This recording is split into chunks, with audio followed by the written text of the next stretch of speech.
Stay tuned to learn more about Apple's secret to finding top talent. This is the Focus Group.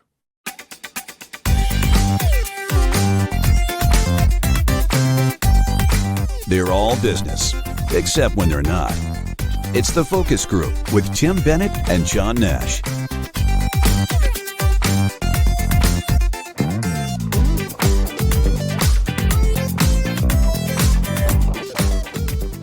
Hey, welcome to the Focus Group. Tim Bennett here, as always, with my good friend and co-host, Mr. John T. Nash. Join us here every Wednesday at 1 p.m. when our show is launched on our streaming platforms and all the other places where you could find media. The best way to locate us is at focusgroupradio.com. While you're there, not only will you see our sponsors, but you'll also see links to click onto our podcast, which is a 20-minute in and out, which is released every Tuesday morning. John, you saw I took my glasses. I got my glasses back. Okay. Are they the exact same ones?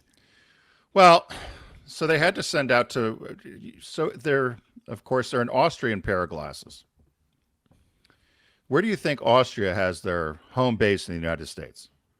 Why do I want to guess something like Louisiana or Tennessee, something like Further like west. a southern state? One of the places we drove through. Of course, we drove through a lot. Kentucky? No, west, further west. Oh my God! You mean like something like Texas or West, Nevada? northwest. Northwest. Oh, you mean when we did the multi-park road trip? Yeah. So like Washington State or Wyoming? Wyoming. Why they're in they're- Wyoming? Even Maybe the they're guy out that by- got them fixed said, this is crazy that they're in Wyoming. But So what did they do? Did they saved the lenses? They had to just repair the stems, right? yeah, I sat on them. So Accidentally. and it popped the clip out, and he thought he could just get a little clip, which would be about $10. But they made him buy a whole new assembly on the side. He didn't charge me the full $170, but he charged me half that because he didn't think it was fair. I only had him three months, but now they hurt me. I think he bent them to fit me so they didn't keep. I kept having to push them up because they were sliding off my face. Yeah. So he goes, "Oh, I can adjust that." So now it hurts my ear, but I don't Yeah. know what to do. He said it's Does it titanium. hurt- Don't do it yourself. Does it hurt behind? Yep. Where like okay, Exactly where you're yeah. pointing. Have you had that happen?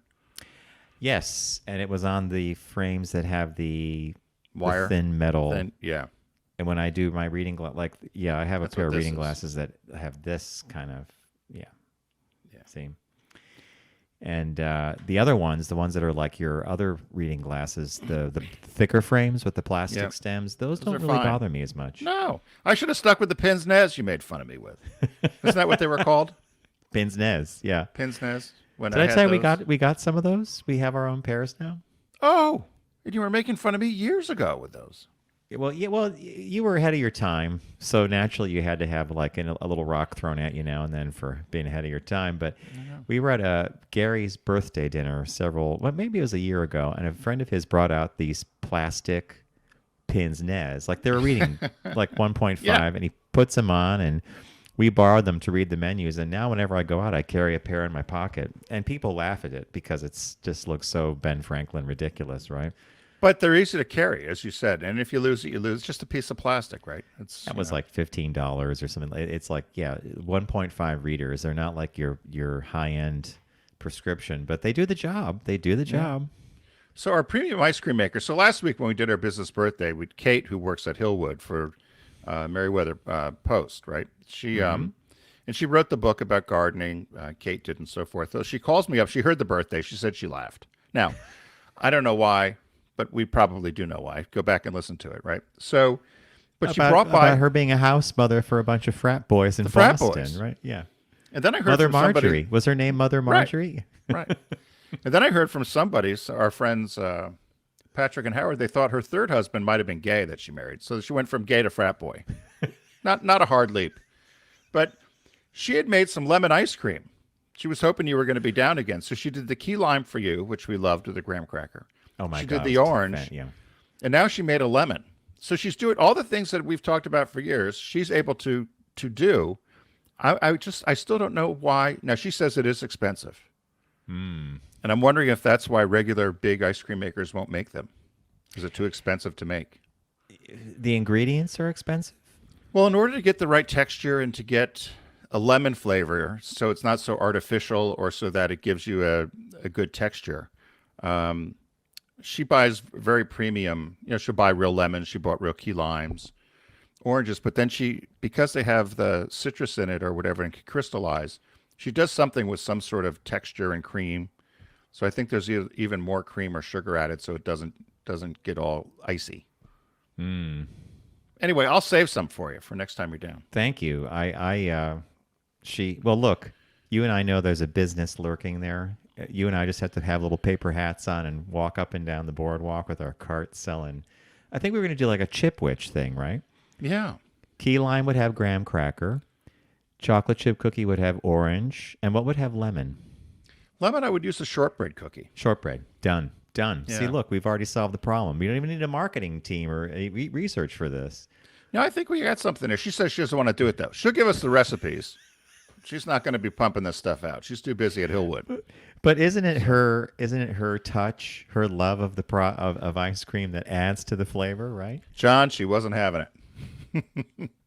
She said, I'm enjoying experimenting here, but I'm not going into a production line. So. I'm not having it. Yeah.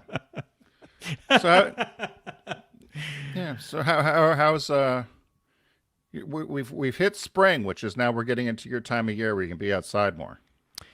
Yep, we actually were outside for a bit upstate, picking up some stuff off the lawn, checking about. It wasn't a particularly harsh winter, to be honest with you. I mean, we normally have a lot more tree damage and sticks down, but we were walking around the house. The house is not. I think I talked with you earlier before the broadcast. The house has not been painted in about 15 years. Not for lack of wanting to do it, but for the last 2 or 3, we've had the event get in the way of the scheduled painting. But I think for a paint job that lasts 17 years on a house is pretty remarkable. That's good. Right? Is somebody going to paint the whole thing, or are you going to do parts of it? Nope. We have a great painter who did it back in the 2005 or 2006. He comes, he power washes first, and then he has his crew come in and do a lot of stuff. Interestingly, Bob brought up something interesting. We had a bunch of storm windows replaced. Right. And when they did the framing on the storm windows, they used that Trex, the fake wood. Right. Which has the color baked in, like the color white. So we realized that we can reduce some of their trim painting by saying don't bother painting the Trex because it's already colors built in. Right. What color are you going to do? Same. It's a shade. It's a different shade than it's there now. And Bob actually had an interesting color. It's a greenish tan. So it's going to be a little different than it is, which I think is not a bad thing. I went for a garish, brighter color, and Bob says, see how bright this is? This might not work over the long haul. And we just laughingly said the following: stay in your lane, stay in your lane. My lane what is color? What color not. Was yours? Was it green? Mine was a brighter green, yeah. So it was a no. It was almost like being at a Boy Scout camp green, no, I don't want to call it Kelly green, but it was like a brighter green. And I think that, interestingly, had that been on the whole house, it might not have, but he went more in a more subtle direction. But again, I was told to stay in my lane, which we heard down in Rehoboth. Stay in your lane. Green is a good color to pick because that's what color they painted the boathouse I belonged to in Philadelphia, even though our club colors are blue and white. They pick green because it takes the fading good with the sun. Yes. Unlike other colors. Yeah. So that's probably why your paint lasted so long. I think you're right. Yeah. So what caught your eye this week? What caught your eye? Here's what Tim and John found. Well, what caught my eye is Lego. And you'll know why in a moment when I put up the picture here.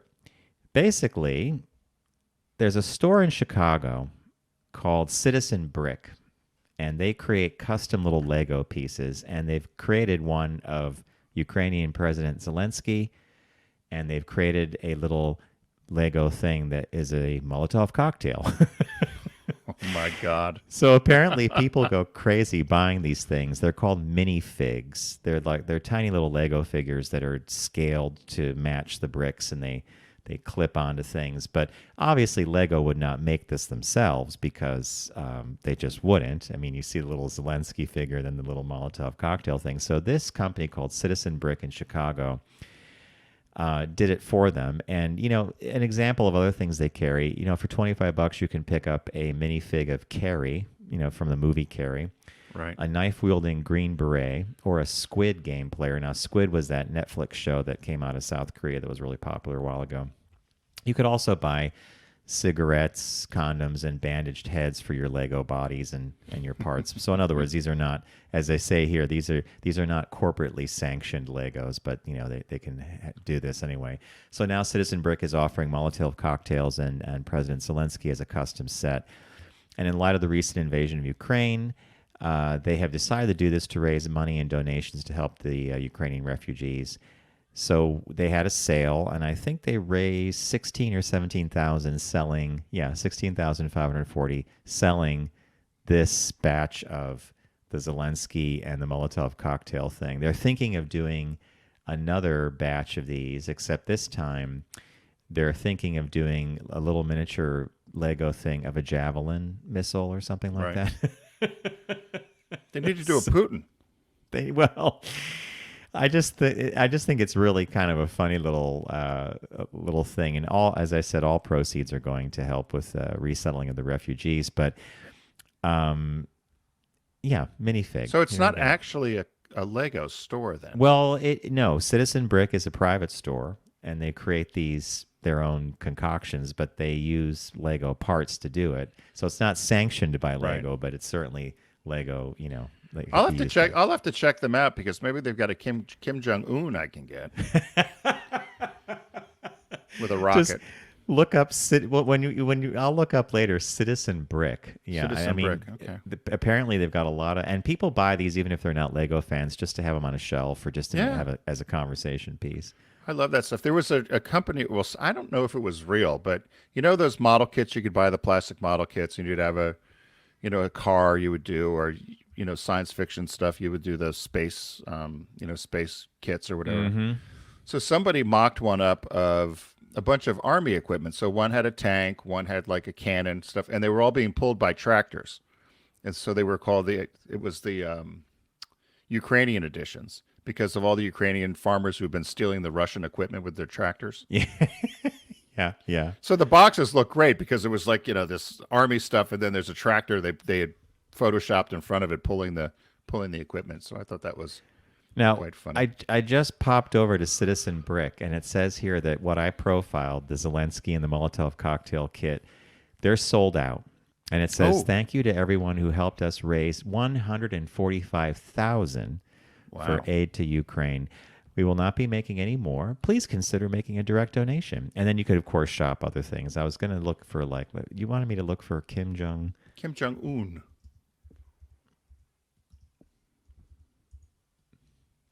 No, they don't make a... If they hear the broadcast, they better get on board and make one for us, right? No, then we need to get a Kim Jong-un doll. So, all right. Well, that's a good one. I like that. I'm definitely going to peruse through there and see what else they have. I picked, this story came across my feed, and I don't know how I got it, but it says The Price is Right, Dream Car Week. Every SUV and truck they've given away. So somebody compiled so last month was the 50th anniversary of The Price is Right. It's America's longest running TV game show. And to celebrate the 50th anniversary, they were going to give away 30 cars in 1 week. 30 cars in the month. How many cars over the years since 72 do you think they've given away on the show? I'm going to throw out the number. I'm going to say they've given away 4,000 over that time period. That would be a good guess. I don't know I was shocked by the number because I guess I never thought about it, but 8,400 cars have been given away. 8,400 cars. Yeah, that's a lot of rubber. So last month in February was the start of the anniversary. They had 30 cars, and so Car and Driver had compiled the list of all the cars and gave the options and what they were giving away from the least expensive to the most expensive, and what your chances were depending upon the game of winning it. Also, on that big wheel that they would spin before the showcase, Yep. if you landed on the dollar, you'd get $25,000 or something. Now, if you landed on the dollar during, again, Dream Week for the autos, you would get an Alfa Romeo. They were giving you a car. Wow. So the least expensive car they're giving away is a Mitsubishi Mirage, $16,125. What year was that? So, well, it's this year. A Mitsubishi Mirage is that cheap in 2022? It's a shit bucket. Okay. You've seen that thing. Okay, got it. As my old trainer used to call it, Pete Burns. But no, it's a little Econo car. It gets 43 miles per gallon. I shouldn't say I said what I said. So the Mitsubishi Mirage starts at 16,125. The one you'd want is probably 25. And then they're doing a Kia Forte, Nissan Sentra, Mazda, Hyundai, a bunch of Hyundais, another Kia, a Mini Cooper. How much do you think a Mini Cooper is now? I want to say Mini Cooper is 23 grand. 27,750. 27.7 for a Mini Cooper? Yeah. Okay. Well, it's made by BMW, right? Or they own the brand now. Yeah. So the Toyota Camry for 27,960. They said Bob Barker's first Price is Right aired in 72, 11 years before the Camry even debuted. It's been the best-selling car in America since 2002. A new Hyundai pickup truck, Jeep Compass, another Mazda, Ford Edge, Lexus, a Corvette. How much Corvettes are now, you think? I'm going to get a Corvette must be in the 27 range, 24, 27. Oh, boy, you got to go shop. What if I told you you could get either a Porsche Boxster or a Corvette? What would you For take? the same price? I don't think that's the price, right? What would you take? I would probably take a Porsche Boxster, Porsche. but that's Okay, like so a 47. No, Right? So no, Chevy Corvette 62,145. The Porsche Boxster 718 63,950. Oh my God, are you kidding me? For another $15K, you can get the Maserati SUV. Wow. 80,000. Wow. The most expensive car they're giving away is an Audi e-tron GT electric car. $103,895. That's a lot of gas for that electric car. Yeah, yeah, and you better be able to charge that wherever you go, right? Yeah, so everybody, if you've tuned into my dad still watches The Price is Right. Have you tuned into it? Yeah. I Drew Carey's still hosting, right? Yeah, and they have it on at nights. I stumbled on Buzzer and you could get that on Pluto now because you can't get it down here, but you might get it on your regular feed. They show The Price is Right with Bob Cullen from the 50s. Oh my God. They would give away airplanes, like an actual airplane you could fly. They were giving away, Cessna airplane. They were giving away yachts, houses, a house in the suburb. Sign me up for a yacht, please, right? You can't imagine the stuff they were giving away, John. I couldn't believe it. It was shocking. So in the 1950s, right? yeah, I was. If you can watch them, they're in black and white, and it's a different format than they do now, obviously. But it was really something to see. So yeah, that's the Price is Right Dream Week. So get yourself a car. A lot of cars. You and I know nobody ever wins a car, right? Because how many times we try to give a car away? Nonprofits always, let's give a car away. What people don't understand is there's an imputed income that comes to it. So if you want a $50,000 car, do you want to pay the tax on $50,000 or do you want to get money instead? And every time we tried to do one of these things, people always opted for the money. Yeah. And that was one of my biggest challenges when I was doing work with Subaru as an agency, was explaining to a not-for-profit that if we gave a car away, we'd happily do it. But they either had to pay the tax for the person receiving it, which obviously was counterproductive to them trying to raise money to raffle a car or whatever. Yep. Yeah. We had two different ad agencies that we had to argue with. In both cases, they wanted to raffle a car, which is another problem, right? Because you don't want to be embarrassed if nobody bids on the car. In both cases, the ad agencies had to buy the vehicle. So one was for Lance Armstrong Foundation, one was for Martina. Two different events they wanted to raise money for, but nobody wanted to bid up. You don't go out that night to a dinner or fundraiser. I'll buy a car. No. It's like a how much is a car weigh? 2,000 pounds? 3,000? Yeah, probably. It's like an somewhere around albatross. It's like going to a dinner and picking up. That's not your normal gift bag. there. No. So, hey, many of you know that Deep Discounts friends of ours here on the Focus Group. You can get there by going to focusgroupradio.com and clicking on the Deep Discount logo. Right now, there's a site-wide sale going on all month, and so you can start clicking away and find all kinds of great things there. So, Mr. Nash, what did you find at Deep Discount this week? I went old school, and I have to confess that I went with a movie that I don't see that often on TV. And I have an affinity for it because I remember seeing it when I was younger in the movie theater. So I'll tell you right now, you don't have to hold your breath too long, but it's the Blu-ray version of Murder on the Orient Express. Oh, my God. And it stars Albert Finney as famed Belgian detective Hercule Poirot in a classic Agatha Christie thriller. I thought you'd appreciate my Hercule Poirot. Where do we still have that? Do we still have that imaging that from Sirius where Learn French with John? Yes, we gotta dig that up. I don't have to dig too far. I know exactly where it is, and it still makes me laugh because I think it was Suzanne did the voiceover, and she's like, "Learn French with John." So it's Agatha Christie. American businessman Richard, who's played by Richard Widmark, is killed on the Orient Express as it's making its transcontinental journey, and Poirot is on board, and he's going to uncover the murderer. But I love the cast. It's Ingrid Bergman, who won a Best Supporting Actress Oscar for that role, Lauren Bacall, Anthony Perkins, Sean Connery, Jacqueline Bisset, John Gielgud, Wendy Hiller, and Vanessa Redgrave. So basically you're taking a train ride with a whole bunch of wonderful stars from a certain time period. That's why they're in this movie. They're all brought together. And I still think it holds up really well, and I love some of the acting, particularly Albert Finney as Hercule Poirot. It's almost So like a that's what I mad world. World, yeah. Jeez. I had picked something that I had popped in, and actually it's just been released this week. It's Saturday Night Live, the complete first 5 seasons. And, originally Saturday Night Live started in 1975, but this is a 37-disc set. Every show from the first 5 seasons. It's $129.99.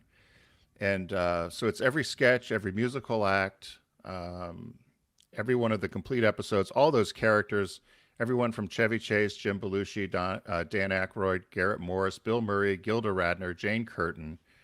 I mean, it was classic TV at its best. And some of the musical acts, Paul McCartney, Bob Dylan, Tom Petty, Grateful Dead, Blondie, Talking Heads, Doobie Brothers, Meatloaf, Ray Charles, ABBA, B-52s. I mean, unbelievable list. Rolling Stones.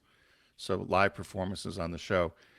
I like looking at some of those old ones. It certainly is a time capsule of kind of pop culture as it was going on then.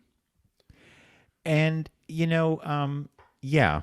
And this is going to hook into something we're going to talk about right before we do Shop Talk after the break, which is this is a time capsule on what we used to laugh at, too, and what we were allowed to laugh at before things changed or we evolved our thinking on stuff. Because not all, do you think they've given you every single episode in this kit? It says from seasons 1 through 5, so 75 to 80.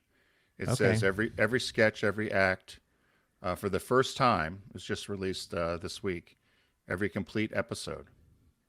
And so, yeah, they talk about Emily Litella, the Coneheads, Barbara Wawa, the Blues Brothers, the Lounge Singers, Wild and Crazy Guys, Buck Henry's Uncle Roy. Yeah. Samurai. There we go. Yeah. Julia Childs. Yeah. So it's all of it. So that's some of the best stuff they've ever done, right? Yep. Yeah. So it's so you'll be able to pick that up at deep discount. What was the release this week? The new release is a movie that I'm actually dying to see, and I did not see when it came out in theaters. It's called Nightmare Alley, and it stars Bradley Cooper and Cate Blanchett. And I thought this was something to do with a carnival or something, but it's a little different than that. So basically, Bradley Cooper plays a drifter named Stanton Carlisle, and he's someone who learned the nuances of a mentalist act during his stint as a carny. I guess that's why I was so associated with the carnival thing as a carny drifter. So he heads to New York to establish himself as a society psychic. However, his overreach in partnering with corrupt psychologist Lilith Ritter, who's played by Cate Blanchett, in order to better fleece the big town's elite, will come with a shattering price. Guillermo del Toro's stylish, foreboding redo of the 1947 noir staple also stars Rooney Mara, Toni Collette, William Defoe, and Richard Jenkins.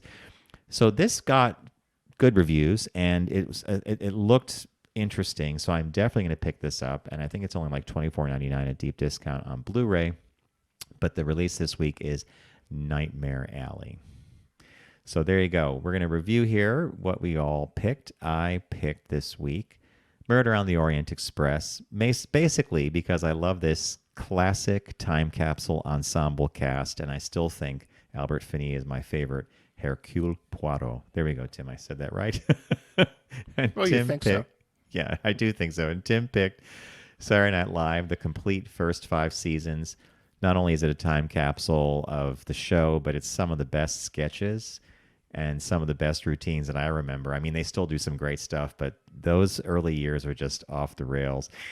And then the release this week is A Nightmare Alley. And we also want to remind listeners that we are giving away Focus Group Radio socks during the month of March in honor of the Oscars and a bunch of other awards that all seem to coalesce around this time of year. If you get something from Deep Discount, send us a picture or a note of what you got to letters@focusgroupradio.com, and I will send you a pair of our famous Focus Group Radio socks. And if your socks are a little on the edge and you think you want a new pair, I often fulfill those requests as well. So send away letters@focusgroupradio.com. We're going to take a really quick break, and when we come back, we have Business Birthday and we have a shop talk. So stay with us.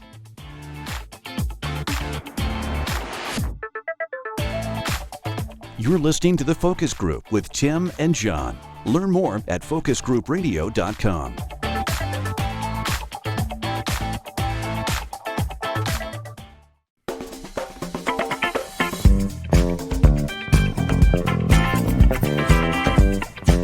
Now back to The Focus Group with Tim and John.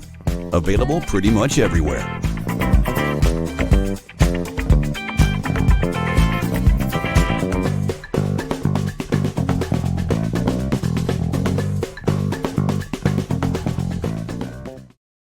Hello. Welcome back to the Focus Group. Tim Bennett here with John Nash. Be sure to find us here every week. Learn more about us and all of our programming at focusgroupradio.com. That's also our social media handle, which is Focus Group Radio, particularly on Facebook. And John came up with an idea this week that we're going to try out. And we're going to post one of our shop talk topics, or one of the topics that we have, kind of a hot topic for the week, and get feedback from you all. And then we could share it on the show. So, John, what was the first? You had found an article that related to humor, wasn't it? Yes, and let me get our headline here.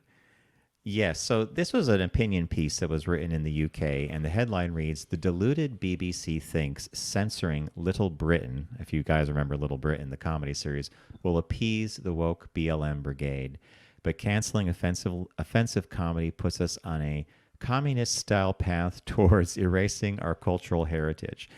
So Tim and I often joke about the fact that some of the stuff that we love and laugh at could not be made today.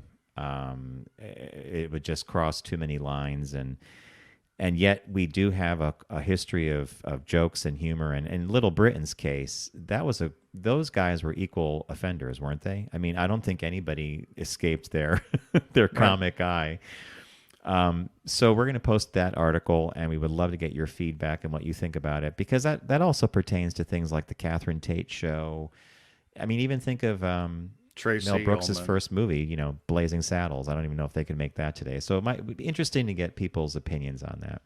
Well, a lot of people said a lot of those John Hughes movies going to be made today. Pretty in Pink, The Breakfast, right? 16 Candles. 16 Candles, yeah.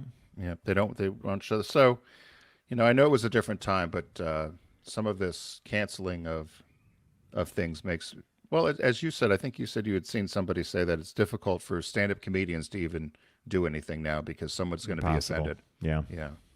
I saw somebody posted one with Joan Rivers going after somebody. She made a comment about somebody who was deaf, and somebody in the audience yelled at her, and she went off on him. So, yeah, she really went off on the guy. But And I think what I'd ultimately like to do with everybody that's listening is we're going to set up a new phone number.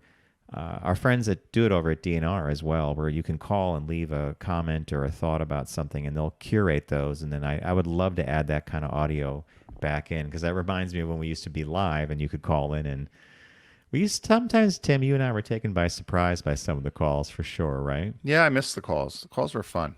It was fun when the phone would ring. They were. We learned a lot. We learned a lot from the listeners. So Now, we could always just still do a Facebook Live event at some point, and people can chime in. And we could use StreamYard, what we're using now, for that, and they could actually join us on air. Give it some thought. How does that work? They could just call into we would the set show? up the broadcast. It would stream into YouTube and to Facebook, and then people could be given... we could let our listeners know in advance that if they want to join the studio, they could just plug in a URL, and they can come into the green room, we call it, and then we would bring them into the broadcast, and they would surprise us with either fun things or like maybe they could be, whatever. But I'm wondering about how you screen that, actually. That's why Well, you don't. Yeah, that's... You get what you get. Yeah. Every once in a while, people got through, right? So, so look for that on our Facebook pages, Focus Group Radio. We'll send out a reminder this week on that and post the article. Our business birthday this week. Everyone does celebrity birthday greetings, but the Focus Group is the only show in the universe that celebrates business birthdays. I think this birthday today, John, we've done before, many years ago, but it was so good, we're going to do it again. Her name is Bette Nesmith Graham. She was born March 23rd, 1924. She died at 56, young. She was young when she passed away in 1980. She was an American typist, a commercial artist, and the inventor of the correction fluid liquid paper. So she was born in Dallas. She was raised in San Antonio, Texas. They said she was a troublesome teenager. And she dropped out of high school. She got pregnant and had a baby. And, of course, she had a baby. She got pregnant. And one follows the other, right? Right. Yeah. So the guy she had the baby with, named Warren Nesmith, abandoned her and the kid. And so she left and went back to Dallas as a single mother. And she worked as a secretary at the Texas Bank and Trust. And she also, to make extra money, would remember when people would do the windows, do windows, for sale here, or window writing or window advertising with, what was that, paint they would use? Yeah. So she, as a commercial artist, she always, when she was typing, she was often frustrated about having to fix typos. It was very difficult with an electric typewriter and fixing mistakes, and so it would slow down the work. And she said, when when she would paint holiday windows at the bank, for instance, she said, whenever I made a mistake with a letter, all I would do is paint over it and then do it again. Yeah. And so she said, I wonder if I could do that with typing. So she worked with her son's chemistry teacher at the high school and came up with this tempera white water-based paint in a little bottle. Her son would help her mix it up. They started in the house, moved out into the garage, and then to a little place out in the yard, a little shed, and would make what she called mistake out in 1956. And she would quietly share it with the different people in the office. And then she got admonished by her bosses saying that, she shouldn't be doing this. But people loved the stuff, and she was mentioned in a trade journal, and General Electric, lo and behold, bought a huge order and allowed her to hire an employee. And so that's how she kicked off this liquid paper company. So she changed the name. She married another guy. She ended up selling the business. It became successful, obviously. She was smart that she got out at the right time. She sold the company to Gillette for $47.5 million in 1979. And talk about perfect timing for her, right? Right before computers started, toward the mid 80s when computers started to come on, then word processors. So she was able to get out in time, because I don't think does anyone still use whiteout? Next time I'm in Staples looking for mailers or envelopes, whatever, I'm going to look for liquid paper. But that used to be something that was so ubiquitous. So wait a minute. You said she sold the company in 79? Yep. So she, so 1957, she went into business. She got this big order from from GE. GE. She marries a guy in 1962 named Robert Graham. He helps get the business up and running more successfully than what she was doing out of the shed. They divorced in 75. She ended up in 79 selling liquid paper to Gillette. In today's dollars, they said it'd be about 175 million. But she sold it for 47.5, and she employed at the time 200 people, and she was selling about 25 million bottles a year of this stuff. So but I thought, gosh, talk about good timing to get out as the typewriter was going away, right before the typewriter kind of saw better days. She got out before computers took over, because nobody would probably buy it now for that kind of money. So you have her as passing away in 1980, right? Yes. So that's only like a year after she sold the business? So she sold the business. She suffered a stroke. Oh. And she, in May 1980, at the age of 56, and so she left her fortune, half of it to her son, and half of it she set up a foundation. She was very religious, and but so she set up this foundation that would help unwed mothers, battered women, and women that wanted to get into careers or to support themselves. And so she set up a foundation for that. And then the other half of the money she gave to her son. Her son inherited 50 million. She did 50 million to this foundation. They also said she believed that woman could bring a more nurturing and humanistic quality to the male world of business. And so she would provide an employee library. She had childcare. She had different areas for people to kind of meditate or whatever. This is back in 75, way before anybody thought of this. So far ahead of her time, right? Yep. So so I said she was a mother. So she was the mother to Michael Nesmith of the Monkees. He was the good. Oh my God! Player. Really? Yeah. She gets pregnant as a late teen. The guy leaves her. She and the son. She said Michael helped her mix these bottles of liquid paper, or mistake out at that time they called it. And then he played guitar and ended up getting, he was part of the Monkees. He was a member of the Monkees, one of the guitar players. It was her only son, Michael Nesmith. So she ended up contributing a lot more than liquid paper. She contributed, a son who gave us, because we used to watch the Monkees. I mean, hey, we're the Monkees. Yeah, they said she finally was, I guess they said the New York Times had done an article on prominent people who had been overlooked, and she was one of the people that they felt was overlooked. So in 2018, the New York Times actually published a belated obituary for her, 30 years later. So I know they have that section now, and it's the overlooked, and I love it because it's people that should have had a proper and come on, my God, she transformed all of us in college until you had that correction cartridge that slid in. Liquid paper was the stuff. It was like gold. Yeah, because if you didn't have it, you'd rip the page out and you had to start from scratch again, right? Yep. I always love how these inventions are founded, right? It was that. You'll remember his name because you're far better than me with names. Remember, there was that guy who told us every week write down 3 things that need to be solved. Jay Salmon? And you'll come on to something. That's what it was, Jay Salmon. Yeah. I knew you would remember that. Well, actually, he and you did it for a while, and you came up with a whole bunch of things. You came up with a lawn cutting serve app that, if you had a lawnmower and you wanted to cut someone's thing, you came up with the parking space thing. The parking one. Like if you had a monthly spot in a garage, and if you weren't going to be there, someone could rent the spot. But his thing was keep a pad of paper and pencil handy and write down all the little problems you might encounter during the day that you think you have a solution to. And he said, if you do this for 30 days in a row, you will, in fact, figure out something. I guess we should start doing it again, right? Well, listen, if I told you at the end of the 30 days we're going to have $1 million idea, I think we'd start writing.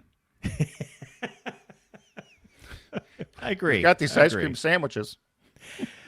And that's a solution that's just waiting for a problem. And the problem is called warm weather, and everybody wants ice cream. You scream, we all scream ice cream. Kate. Yeah.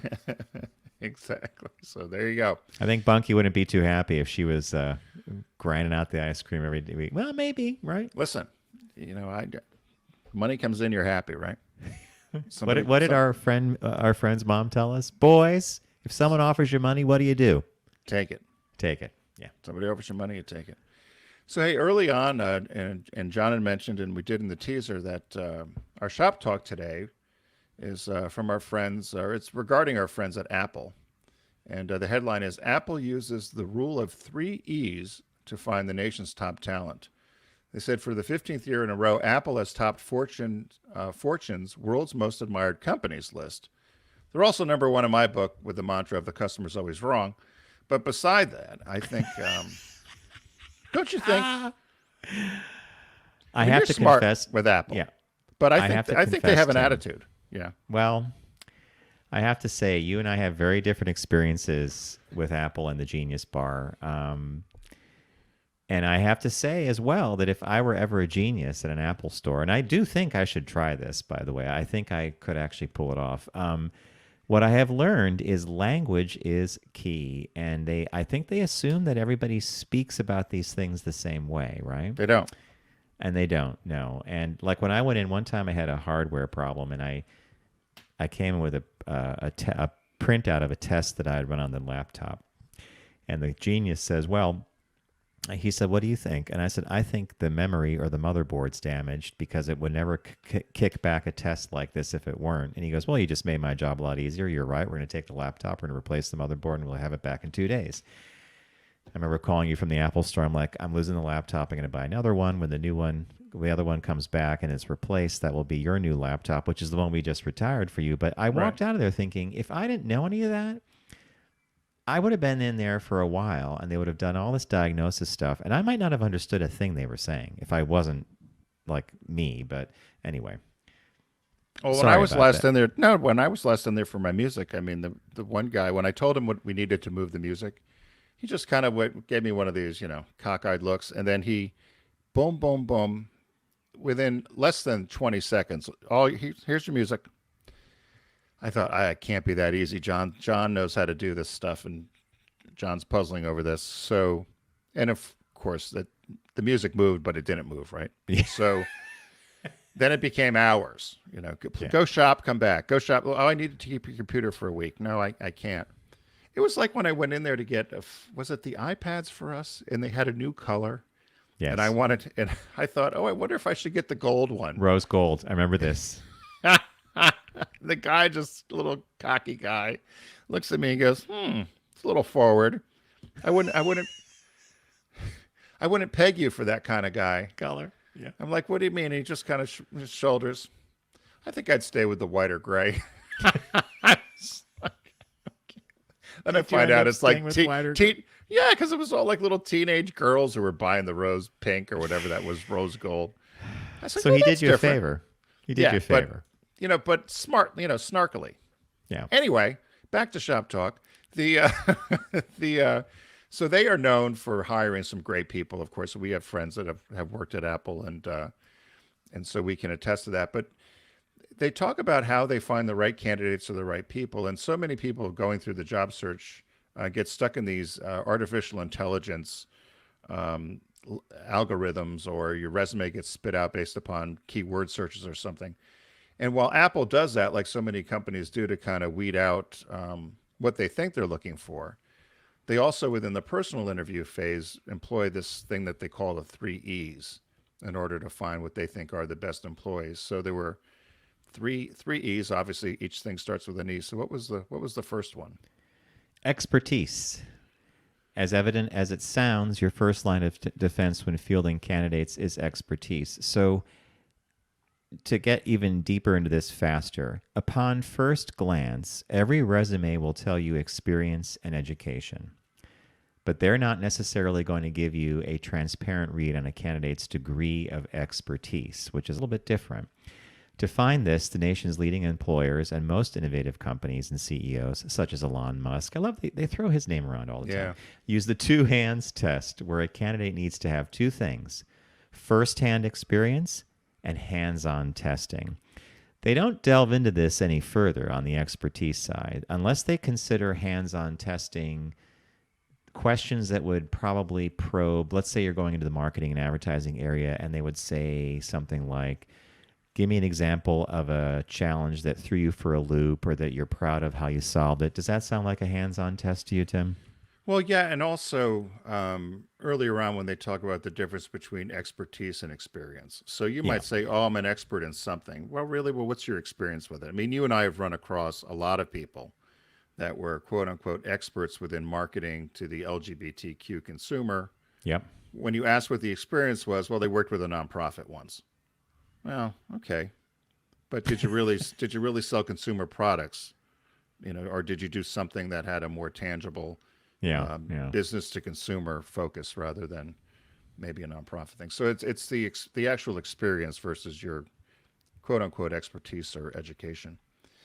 Number two, they said unlike expertise, ease is something. So ease was number two of the three E's. Unlike expertise, ease is something that you can't read on a resume. They said one really easy way to gauge a candidate's readiness is by how easy the interview is for them. So, for example, if you're sitting down, you get asked a number of questions. It's how easily this candidate or how easily you would as a candidate respond to these questions and how comfortable you are. So can you answer the questions without having to overthink it or trying to, in your mind, form what you think might be the right answer? It's really your ease and comfort level of just being able to handle the interview and being comfortable. And it's evident that you're not all tongue-tied. We've all run into this. I mean, I'm sure. Have you ever been stumped in an interview where somebody asks you a question? This is one of the ones that I was going to ask. Well, I was going to run it by you as well, and you're doing it for me already. But they said here, ideally, a candidate is candid, and when they are, it will be evident that the answers are rolling off their tongue. And yet, you and I have heard advice from experts, and we've even given people advice that sometimes the best thing to do is to just puzzle about what you're being asked first and then answer it. So this sort of flies in the face of that. Like they're saying that you should have the ease and of being candid and just like saying something, whereas I thought that the learning was, well, you can be candid, but you don't want to come off with a half-baked idea, right? Right. Well, and so much of this happens with behavioral interviewing, where everybody has the same dot points or the same skill set, but then they want to see how you would handle what's your behavioral, skill set in terms of how you handle certain things that may come up, whether it's employee issues or working with coworkers or working with other teams, and that's when it becomes you'd have to really think. I've been in interviews like that where they'll ask you, has there ever been a time where you've had to fire somebody? Right. Or have you had, and some of the time, yeah, there is, but it's usually a disciplinarian thing or something, right? I mean, it's not, I don't know. I think some of that stuff with the behavioral stuff is difficult off the top of your head to just ramble something out. And I'm amazed by sometimes when I see people get hired and thinking, if they were asked the same questions, what did they say? Because, Yeah. But anyway, so yeah. So number two was ease and comfort. And the last one here is employability, and they set it up this way. Apple recognizes the fact that the right candidate doesn't simply have the skills and expertise required to do the job, but the right demeanor, character, and culture fit for successful careers within the company.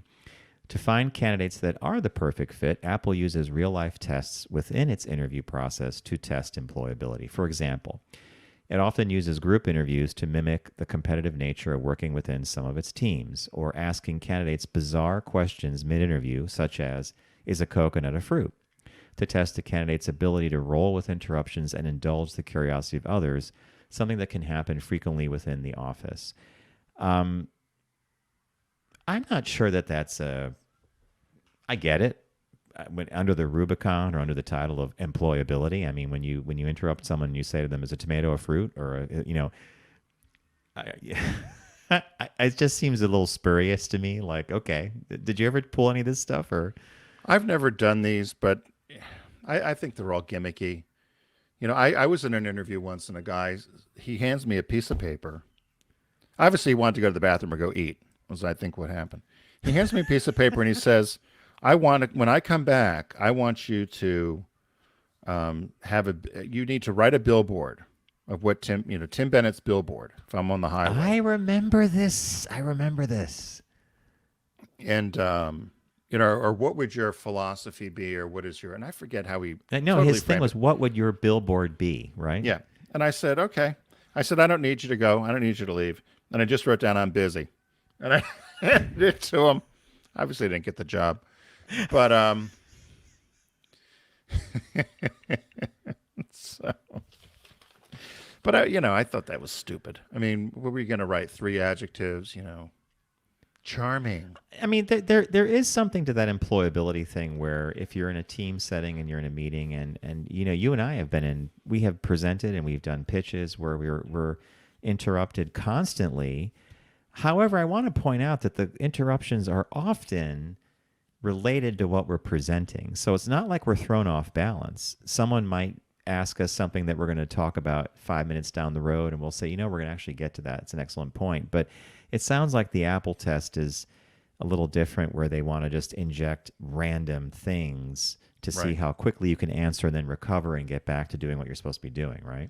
We had that. I think we had a book we covered many years ago about Google's hiring practices, which were somewhat similar, where they said, how many red balls are there in Canada? Canada, yeah. So you would have to say, well, there's 35 million people in Canada. Probably that means there's maybe 15 million households. Probably every household has 3 balls. I'll say 45 million balls. Exactly. I don't know. I mean, right? But that's kind of they were the testing process. the rationale that you would approach the problem with, which you just did. You broke it down and you solved it. Yeah. So my philosophy in hiring people was always I would, and I think this came from Harvard Business School, but a lot of people use it, but it was essentially hire for attitude and train for skill. And I would always just hire people that I felt were enthusiastic. They had some humility, a good work ethic, integrity, had initiative. I mean, a lot of the jobs that I would hire people for, you had to be on your own and travel a lot. Yeah. And I used to always say, when you're doing these events, something always happens. And you need to just figure it out and keep it moving. And I don't want a phone call about it unless somebody's, killed. So just make sure that, if the tent doesn't show up or the service doesn't show up or people, You're not figure it gonna out. melt down.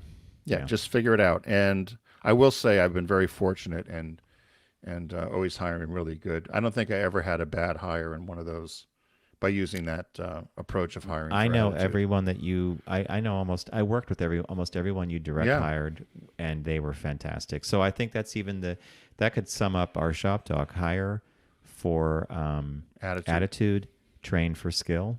Yep. Yeah, that's always been, and I think that came from the Harvard Business School. I wouldn't doubt it. But, yeah. But I think it's a good, for me and for us, I think it's a good philosophy. Good yardstick.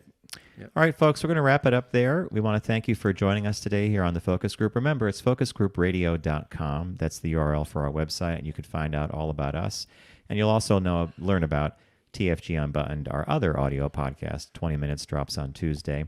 Want to thank Deep Discount for being a partner of ours here on the Focus Group. We would like you to visit them by visiting us. You go to focusgroupradio.com, click on the Deep Discount logo, and start your shopping. It is a month-long sale, Shark Madness, site-wide sale. That's the way to say it. I picked Murder on the Orient Express Blu-ray, classic ensemble cast from days of yore. Tim picked an incredible new collection of the first 5 years of Saturday Night Live. And the new release this week is Nightmare Alley. So that's deepdiscount.com. So thanks again for joining us. We really appreciate you spending time here, and we look forward to seeing you next week.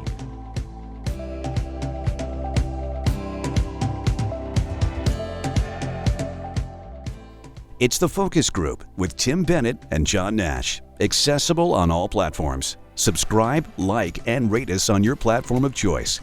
Learn more at focusgroupradio.com. That was a stunning focus group.